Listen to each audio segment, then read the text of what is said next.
Hey everybody, Scout Crafty here again. Midweek Wednesday. Hope you're doing well.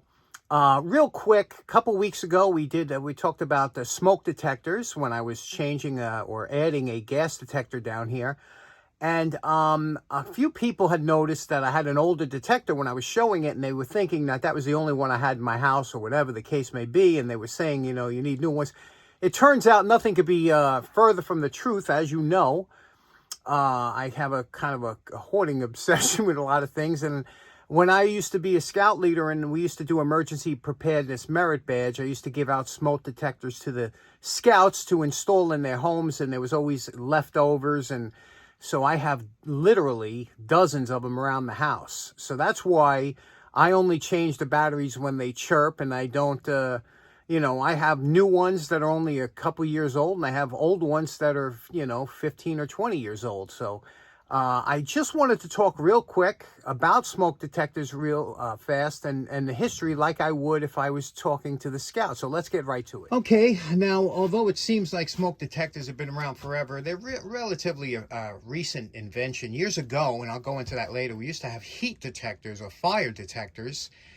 But then once the 70s and 80s came around, these became more popular and predominant throughout the area. Now, there were two types. Early, when they first came out, there was usually one, but now there are two types. And the first type is the ionization type, which you see here to the right. And this one here, you can see the date on here of 2000. That's where people were freaking out. They were like, man, that thing is old. It don't work. Well, this uses ionization, which is actually a radioactive isotope, americium-241, in a small chamber in here.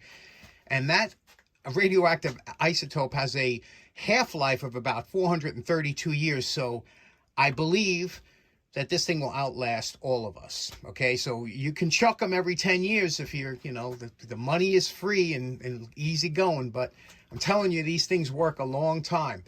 However, like me, like I said, it's good to upgrade. Get yourself a couple new ones every few years, but keep the old ones and you'll see they do work. The newer ones that they went to, which you're seeing more produced today, and especially in Europe where they don't want the radioactivity, is the photoelectric type. The reason they went to the photoelectric type, which is a different kind of sensor, one uses a photoelectric beam to measure particles in the air. The other one uses atomizing radioactive particles that bounce around a chamber. This is more accurate and will detect a fire long before this one. However, it's more prone to having false alarms, like toast in the toaster, or if you're cooking your eggs a little bit too long, that will pick it up. And that's why the people don't give these a bad kind of reputation, especially if you mount them in the kitchen. The ideal thing to have in your house is to have both of these, okay? You put the ionization type in an area that won't be plagued with like venting, or near a shower or something like that, or near a kitchen. And you put this, the photoelectric type, in those areas that are prone to have that kind of false alarms. But they've changed over the years. Now the big thing is that they're coming. Remember I told you about that planned obsolescence. You don't make a lot of money if you're not selling these all the time, if you're a producer of them, right? So they put a 10-year, limit on them. This used to have a date. The new ones don't have dates on them.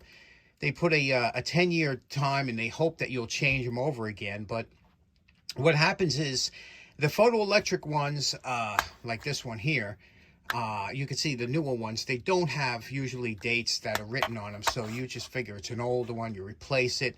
And you're supposed to kind of vacuum these out every once in a while if you have any dust in them or anything. And this one here, you obviously not supposed to paint them. There's a whole bunch of things that go through with any kind of smoke detectors. But like I said, I have dozens of these around the house. I don't replace the batteries every year because they do have a low battery technology that will chirp when the good ones that will chirp when the battery gets low. And what you have to do is you change it then. Now, I've smoke detectors that go 3 years on one battery.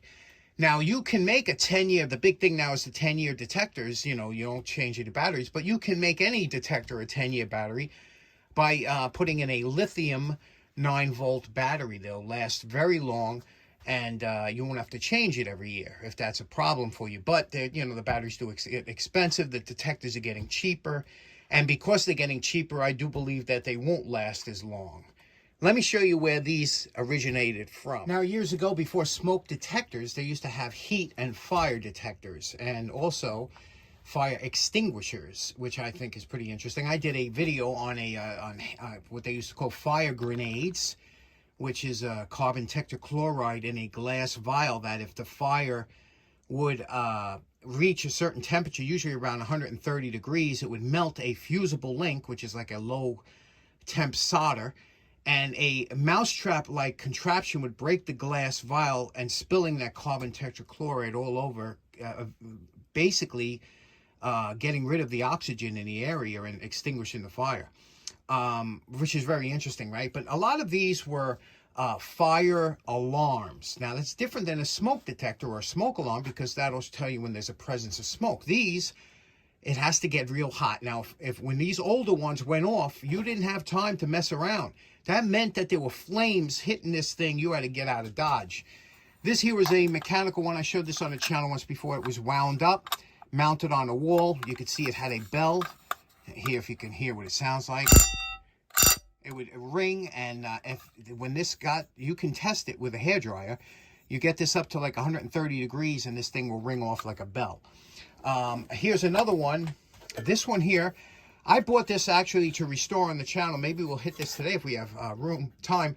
This one here you would plug in, and basically it would just sit there dormant. And what it was a buzzer that was a 120 or 110 volt buzzer that you would leave plugged in. It wouldn't use any juice until the heat reached 130 degrees and either melted or tripped the sensor, and then the buzzer would go off. Interesting. This one here was common. You ever see one of these? This is a Burns-O-Matic, okay? And what this was, a fire detector, and you can see here, there's that fusible link I was talking about. You see that? The solder in there? So what would happen is if the temperature reached a certain temperature, this would melt. The valve would open up and it would blow. You ever hear those air horns? You know, this would blow that air horn. So I put this by my furnace. If ever it gets that hot, where it melts that fusible link, this thing will, if ever I hear a horn going off in the middle of the night, I know I'm in deep trouble. Now, believe it or not, as many of the detectors that I have floating around the house, if an alarm ever went off, I wouldn't even know what was going on because I have so many different detectors around. However, I've been waiting for one of mine to die because I want that Americium 241 to mess around with my Geiger counter. I wanted to have a sample of it. I was going to take it apart, but I don't want to take apart a working smoke detector. So I've yet to have one of them fail on me yet. Let me know if you have any that have failed on you. Sometimes the buzzers do go, especially, I guess, if you're testing them all the time, whatever. I've heard stories, but I've yet to have any, knock on wood, go on me. You don't want to have any go, especially if there's a fire or something. But interesting stuff. And as far as that old, let's check out that Hammer fire or heat detector and see what makes that tick. Now, I bought this because I just thought it was interesting. Now, this is what's called hardwired. You can have your smoke detectors hardwired too, so that you'll never have to go to a battery. They usually have a battery backup when they're hardwired, but this one here is just strictly hardwired, and you would leave this plugged in, and hopefully you would never hear from it again. But I'm kind of curious of how this works. And is it a reusable type, or does it use a fusible link? The fusible links are not reusable. Once that solder tab breaks, it activates the alarm, and that's it. You have to toss it. Or some of them have a heat, like a nichrome wire, that when it expands, it'll create a switch. Let's open this up, and you can see here, there's a couple rivets that we'll have to drill out. You see, there's 1, 2, 3. I don't see any on the bottom. Let's drill them out and take it apart and see what makes this thing work. Now, tubular rivets are always a pain in the neck to drill out, for the simple reason that the minute you start drilling this out and it catches, it starts to spin the rivet. So I'm using a step bit here. You know, it's kind of a hit and miss. Sometimes you get lucky, you can get through them. They're always a pain, aren't they, the tubular rivet? Let's see what happens with this one.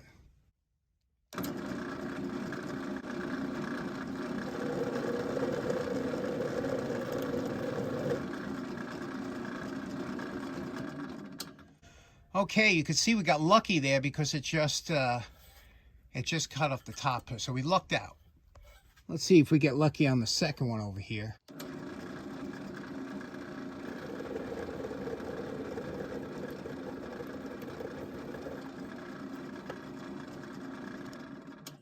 Okay, looks like we got lucky there too. Once you drill out the one side over here, the top part of the rivet, you can take a screwdriver or something sharp and get under the bottom part over here and pry that up. Once you pry that, this is the other half of the tubular rivet. You see there's 3 of them there. Now, we should be close to getting this apart. There are nice corner tabs that you can place your screwdriver in, pry it up. There we go. So there were the 3 rivets that held it. And here it is, look. Oh my God. Oh my God. Is there anything simpler? Look at this. Here is that, it looks like nichrome. It looks like a reusable one. And this here, I don't know if this was hooked up to a rivet, to the back one, this line. Let me see what we got going on. Okay, so here's what we have. What I think happened is, I believe that loose lead there is supposed to go down like that. And I think, I don't know if there was some kind of rivet that broke free, or there's a solder joint that broke. So I'm going to resolder that on there. And this should be a buzzer. And I believe this is a piece of nichrome that when this heats up, I think it makes contact, and this will be a buzzer. So let's solder that on there first. Look at this wood. That's pretty amazing. Again, wood with electric. I love these old-timey, sketchy appliances. Okay, we resoldered this onto here. You could see, and I did it. It's a little difficult to solder because of the wood and whatnot, but we got a solder joint on there. Can you imagine that wasn't hooked up? So here it is. You think you have peace of mind, right? And the thing never goes off. So what I'm thinking now is, if we heat this up, this should make contact with the switch. I'm going to use a piece of plastic rod. I'm going to touch it here. I have it hooked up right now to my tester here, so I don't have to worry if there's a direct short or anything. But when I touch this here, it should make a noise of some. Let me try it.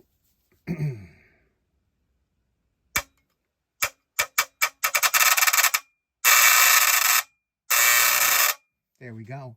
That's the buzzer it'll make. So now we just have to heat that up and see if that will change the position of that nichrome tab. Now you see in the bottom of this case, there's a slot there that would allow the heat to come up. You would put this, I guess, over something. I'm going to take the heat gun. I'm going to apply it right to here. And if this bends and makes contact, we'll know that this works. So I'll put you on time lapse because it could take a while. Okay, this is pretty cool. What I thought was going to take maybe a few, it only took a couple seconds with the heat gun. So take a look over here at that contact. I'll try and zoom you in there. Now, when I hit it with the heat gun, watch how quickly this will engage, and then it should make a buzz.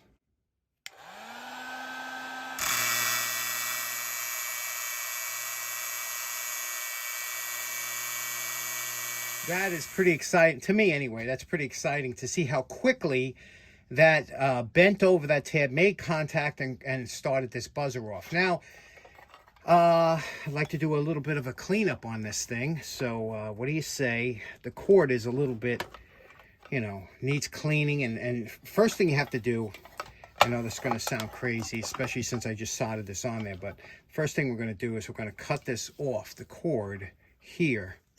Okay? Cut that off. This is what's called a strain relief. They typically tied a knot in the end of the wire so it won't pull through the grommet here. But we'll take this apart. We'll see if we can't make this case nice and then put it back together with some screws. And then we'll put some wire ties back on here. But isn't that cool? Just a lovely piece of antique, old-fashioned fire alarm. You can see here, fire alarm. Let's make this one pretty nice, and so we can hook it up and not worry about burning the house down because of this. Trying to get an old grommet out usually leads to a little bit of crackings, but grommets are easy to come by. Take these tabs, you see those tabs in there, you bend them up, and the nameplate should pop right out, and that's what it looked like originally. We'll never be able to get it back to that because of this, but let's see what we can do with this case.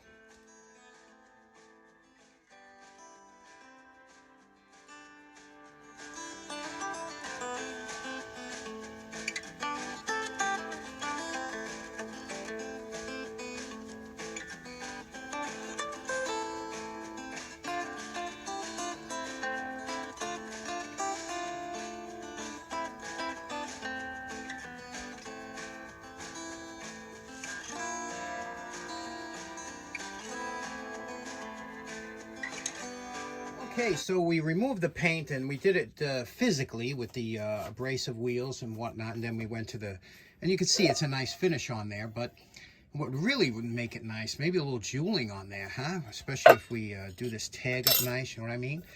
But the reason that I don't paint it, which would be super easy, right, to just spray a coat of any color paint on there, is because I work with a very difficult time restraint trying to get 2 videos out or 3 videos a week, and I only have 2 days to do it. So that's why a lot of times I'm kind of forced to do these alternate means, but sometimes it works out better.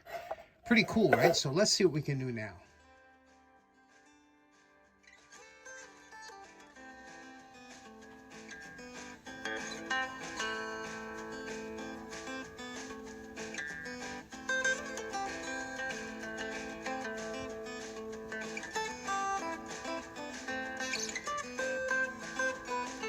Now, you know my favorite part. Remember what this old fire alarm looked like before we started? And we're calling this project done. See what we did here with the case. First of all, we did a little jeweling on there. Just a little something to get away from the scratches and the pits that were on there.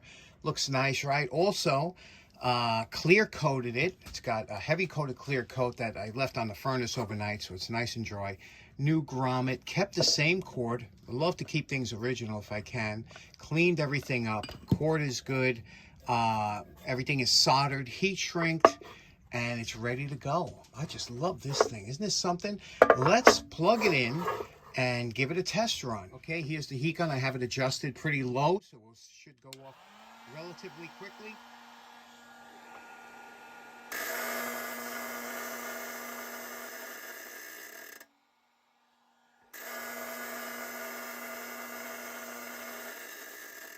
How cool is that? Okay, so in closing, that was a really fun project. I really enjoyed that. That's the kind of projects I just love to do. Some bad news. This weekend was supposed to be Jacktown. Unfortunately, they're calling for some bad, windy, rainy weather. So normally I go in the rain, but it's going to be a nor'easter, and there's too many things I have to be careful of over here at my house. So I don't think I'll be able to make it this weekend. But anyway, hope you enjoy the rest of your week. We'll see you again on Friday. Take care now. Bye-bye.